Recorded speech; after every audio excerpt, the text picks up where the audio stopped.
এখন সজল ঘোষ বলছেন দিলীপ ঘোষের বেশি ঘনিষ্ঠ কুণাল ঘোষ। কেন সজল ঘোষ আমার ঘনিষ্ঠ নয়?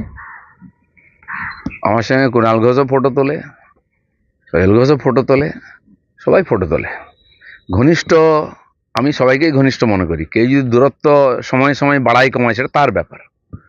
দিলীপ ঘোষের কারোর সঙ্গে কোনো অ্যালার্জি নেই। কে চোর কে ডাকাত সে নিয়ে আমার মাথা ব্যথা নেই। যারা কালকে পর্যন্ত চোর ডাকাতদের সঙ্গে থেকেছে তারা আজকে সত্যি হয়ে যাচ্ছে। তারা দিলীপ ঘোষের কে ঘনিষ্ঠ দেখছে। দিলীপ ঘোষ যাকে একবার বন্ধু মনে করে শেষ দিন পর্যন্ত মনে করে। তাই কালকে যারা শত্রু ছিল টিএমসিতে তারা আমার বন্ধু হয়েছে, আমি এখনো তাদেরকে বন্ধুই মনে করি। এই অবস্থায় দাঁড়িয়ে সব থেকে গুরুত্বপূর্ণ প্রশ্ন সেটা হচ্ছে, অর্জুন সিং কালকে একটা তাৎপর্যপূর্ণ কথা বললেন যে সোমেন মিত্র এবং শিখা মিত্র তাদের সঙ্গে ঠিক যে এক্সপেরিমেন্টটা মমতা বন্দ্যোপাধ্যায় করেছিলেন সেটা নাকি উনি এবার আপনার সাথে করতে চলেছেন। শুনুন, উনি মমতা ব্যানার্জিকে ছেড়ে দিন। আমি যখন মমতা ব্যানার্জির চোখে চোখ রেখে লড়াই করি 15 সাল থেকে, তখন এই নেতারা মমতা ব্যানার্জির কোলে খেলাধুলা করতেন, তার বাড়িতে গিয়ে এঁঠো কাটা খেতেন, নাস্তা করতেন, বাড়ির সামনে লাইন দিয়ে বসে থাকতেন। আর এখন হঠাৎ বিজেপি হয়েছেন। হঠাৎ বিজেপি যারা দেখুন লাফাচ্ছেন, 21-এর বিজেপি, তো তারা সকালবেলা বিজেপিতে নাস্তা করেন, দুপুরবেলা টিএমসির বাড়িতে গিয়ে লাঞ্চ করেন, আবার রাত্রেবেলা বিজেপিতে এসে ডিনার করেন। দিলীপ ঘোষের দিকে কেউ বলতে পারবে এ কথা? দিলীপ ঘোষ আজকে 4 আনার মেম্বার বিজেপির, এখন তো ফ্রিতে মেম্বার, আর কোনো পোর্টফোলিও নাই। দিলীপ ঘোষ বিজেপিতে আছে। কারো খালি চাকরি চলে যেতে, টিকিট চলে যেতে একবারে হুড় করে ইঁদুরের মতো চলে গেছিলেন বিজেপি ছেড়ে, আবার হাওয়া ঘুরতে হুড় করে চলে আসছেন। তারা যেন দিলীপ ঘোষের ক্যারেক্টার সার্টিফিকেট না দেয়। রাজনীতিতে কোনো কিছুই অসম্ভব নয়। তাহলে কি আমরা এবার কোথাও না কোথাও রাজনৈতিক বিশ্লেষকরা যেরকম মনে করছেন যে এই যে সখ্যতা ঘনিষ্ঠতা, আপনি গেলেন, অত্যন্ত কর্ডিয়াল ব্যবহার পেলেন, কুশল বাক্য বিনিময় করলেন, এটা কি অন্য কোনো রাজনৈতিক সমীকরণ? যারা বিশ্লেষণ করছেন তাদের সঙ্গে আমার এরকম সম্পর্ক। আর তারা অনেকে 21 সালে দিলীপ ঘোষের পেছনে পেছনে ঘুরতো 1 লাখ 2 লাখ টাকার জন্য। কে আমার বিশেষজ্ঞ হয়ে গেছে, কে আমার উপদেষ্টা হয়ে গেছিল। আর 21-এর যে রেজাল্টটা খারাপ হলো, আবার জামা পাল্টে নিয়ে দিদির আঁচলের তলায় লুকিয়ে আছেন, দিলীপ ঘোষকে সার্টিফিকেট দিচ্ছেন। আর এরা অন্য দাস সব, দিলীপ ঘোষ বুক ফুলিয়ে বলবে, কারণ দিলীপ ঘোষ কারোর সঙ্গে অ্যাডজাস্ট করেনি। আমি সবাইকে চ্যালেঞ্জ করছি যারা টিভি দেখছেন, বলছি একজন একটা প্রমাণ দিন যে দিলীপ ঘোষ কোনো টিএমসির নেতাকে ফোন করেছে। মুখ্যমন্ত্রীকে তো ছেড়ে দিন, তারা দরকার দিলীপ ঘোষকে ফোন করেছে। এবং কেউ বলতে পারবে না যে আমি ফেসবুকে বা ফেস টাইমে বা হোয়াটসঅ্যাপে ফোন করি, বা রাত্রেবেলা গিয়ে টিএমসি নেতার বাড়ি যাই, কালীঘাটে যাই। দিলীপ ঘোষ লড়াই করেছিল, লড়াই করছে, কারণ দিলীপ ঘোষ বিজেপিটা বোঝে।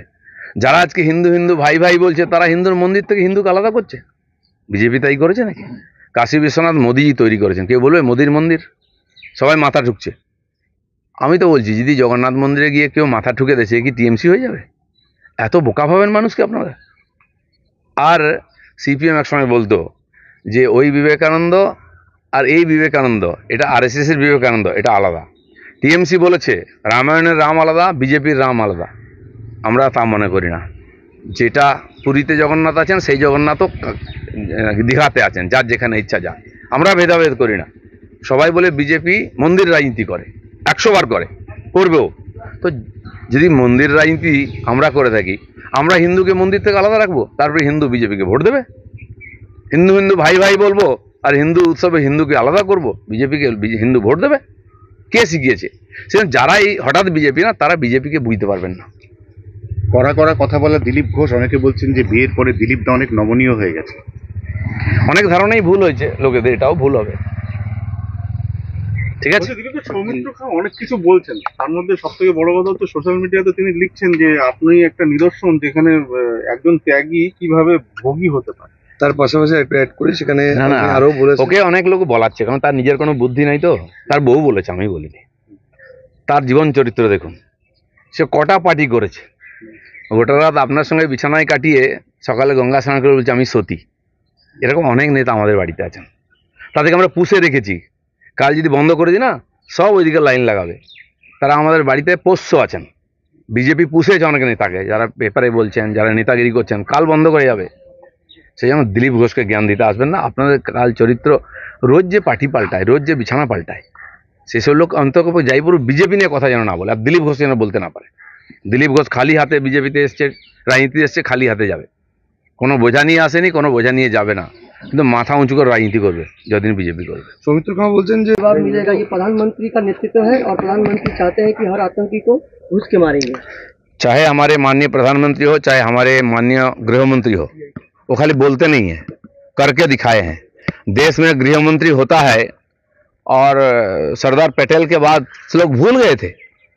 आज लोगों को लगा, अमित भाई होम मिनिस्टर बनने के बाद लोगों को लगा देश में कोई होम मिनिस्टर है, और वो बोलते नहीं है, वो कार्रवाई करते हैं। ये इतिहास है।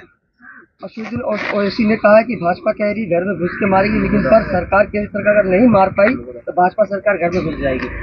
क्या होगा उसको छोड़ो ना, क्या किया है बीजेपी वो इतिहास है। सब 75 साल में किसने जवाब दिया है? आज टेररिज्म अगर खत्म हो गया देश में, किसने किया है? मोदी सरकार, बीजेपी सरकार ने किया है, और आगे भी करेगा। देखो उस दिन पाकिस्तान का अस्तित्व नहीं रहेगा, और पाकिस्तान में अटैक नहीं किया, करेंगे भी नहीं बोला बीजेपी मोदी जी, उसी में आधा देश खाली हो गया। वहां का सेना प्रधान अपना बीवी बच्चों को विदेश भेज दिया, वहां का जो विदेश मंत्री था वो अपना परिवार लेके भाग गया है। ये जब जहाज डूबता है ना, चूहे पहले भाग जाते हैं। देखो पाकिस्तान के, देख के सीखो। কে ভিক্ষা করে খাওয়া পার্টি, এঁঠো খেয়ে জীবনযাপন করেছে, সে এবার নেতা, তার কথার গুরুত্ব দেয়। পরশু দিন সে শুভেন্দু অধিকারীকে গালাগালি দিয়েছে, তারপরের দিন সুকান্ত মজুমদারকে গালাগালি দিয়েছে। বাপকে জিজ্ঞেস করুন তার। হিন্দি দুটো বেশ, আর একটা হিন্দি না, হিন্দি লাস্ট আছে? একটা আছে আমার। যাই? দে। আচ্ছা, সিপাহি পার্টি অফিসে একটা ধুন্ধুমার পরিস্থিতি তৈরি হয়েছে। যারা দিলীপ ঘোষ পন্থী না আপনার পন্থী, তাদের উপর একটা আক্রমণ হয়েছে, এবং আমার পন্থী বিজেপিতে কেউ নাই, আমি বিজেপি পন্থী। আমি প্রেসিডেন্ট ছিলাম, লোক আমার সঙ্গে ঘুরতো। এখন আমাকে পার্টির কার্যকর্তা নেতা মনে করে আমার সঙ্গে ঘোরে। যান, মালদায় আর মুর্শিদাবাদে আমি সভা করে এসেছি, কোনো নেতার হিম্মত হয়েছে এখন সভা করার? মালদায় ডিএমএ আমি ঘেরাও করেছি, হাজার হাজার লোক এসেছে, আমার প্রেসিডেন্ট আমাকে বলেছিলেন, আমি গেছি। মুর্শিদাবাদের লোকেরা আমাকে ডেকেছে যে আপনাকেই চাই, কারণ লোকে আমাকে হিন্দু নেতা মনে করে, আমাকে পাক্কা হিন্দুত্ববাদী মনে করে। যান, জঙ্গিপুরে কারোর দম আছে, গিয়ে সভা করবে, দিলীপ ঘোষ করে এসছে। কি আসল হিন্দু কি হিন্দুর নেতা, এটা পাবলিক জানে। রাতারাতি হিন্দু নেতা হতে যেও না, হিন্দুত্ব সবার গায়ে সাঁটে না। চলো।